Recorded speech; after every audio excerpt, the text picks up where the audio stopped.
This is David Young. I'm going to be reading from the introduction to Listening All Night to the Rain, selected poems of Su Dongpo, translated by David Young and Jiann I Lin. 1,000 years separate us from this poet, and yet his voice, despite large differences of language, culture, and geography, feels fresh, immediate, and intimate. That is partly an eloquent testimony to the power of poetry to overcome time and change. Certain aspects of human experience are universal. A good poet understands that and can use it to advantage. Moreover, the tradition within which Su Dongpo wrote featured a poetics and an aesthetic that combined simplicity with universality, but also left room for genius.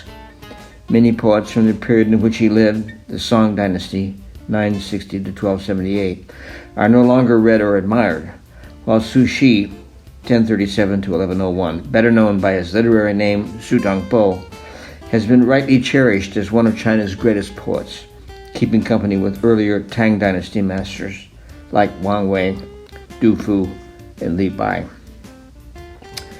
Dongpo means eastern slope and reflects a bitter exile to a remote province as punishment for his political affiliations. It was a time of upheavals. One day his party might be in power and he could enjoy a high post in the capital. Next they might be disgraced and he would experience prison and ever more distant provincial banishments. That he kept his high spirits intact through all these fluctuations of fortune is one reflection of his greatness and durability. Self-pity was off the table. Life was too interesting to be spoiled by adversities and adversaries. Better to seek out whatever might sustain and nourish one's sense of wonder and delight. That at least is the major impulse behind his poems. Taoism and Chan Zen Buddhism helped show the way and reinforce the poetic sensibility. The traveling necessitated by the exiles and banishments led to discoveries of places, people, and circumstances the poet would otherwise never have known. Making new friends, exploring remote temples, climbing rugged mountains, sharing poems over wine, Su Dongpo is almost always in a posture of discovery and modest celebration. Of course, sometimes it rains too much, or he misses his brother. The seasons can be harsh, and having to uproot and move is always distressing. But the poet is ready, right up to the end of his life, for the next pleasure and the next poem. Our privilege is to share them. Delight is not always the mood of the poet, however. Su Dongpo is emotionally candid in the extreme, which means that he will not sidestep pain, loss, separation, or distress. Here, for example, is his famous account of dreaming about his dead wife.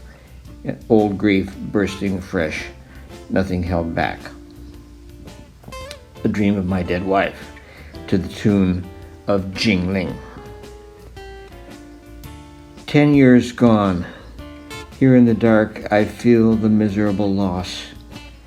I have tried not to think of it, but it is unforgettable. Her lone grave 1,000 miles away, nobody there to tell her story. If we saw each other now, she probably wouldn't recognize me. My face is dusty and dirty, my hair has gotten gray. Tonight in my dream, I was back in our sweet hometown. I glanced in the small pavilion window. She was dressing and putting on makeup. We gazed at each other, speechless, tears streaming down our faces. I know it's the 10th anniversary of heartbreak and separation. I picture the family plot on the pine ridge, deserted in brilliant moonlight. He had married Wang Fu, 1039 to 1065, when she was 15 and she had died at 26. 10 years later, in 1075, he had this dream and wrote this poem.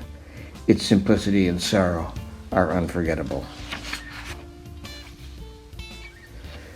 Su Dongpo's brother, Su Ji, was also a poet, someone he missed and longed for as their lives took them in separate directions. They exchanged poems along with news and gossip, sharing their joys and difficulties. Here is Su late in life, writing one of many such letter/poem/tributes. Thinking about my brother. The lamp drops cinders, the darkening candle wick hangs down.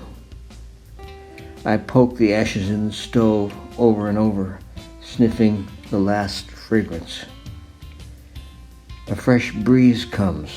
A crow flies up among the trees, soaring and wheeling. The waning moon begins to rise. Dogs bark. Clouds pass. I close my eyes. I feel my heart. I need to plan my life. I'm traipsing after my own shadow, longing for my oldest friend, while he, the magistrate, may also be sitting up, anxious, longing for me.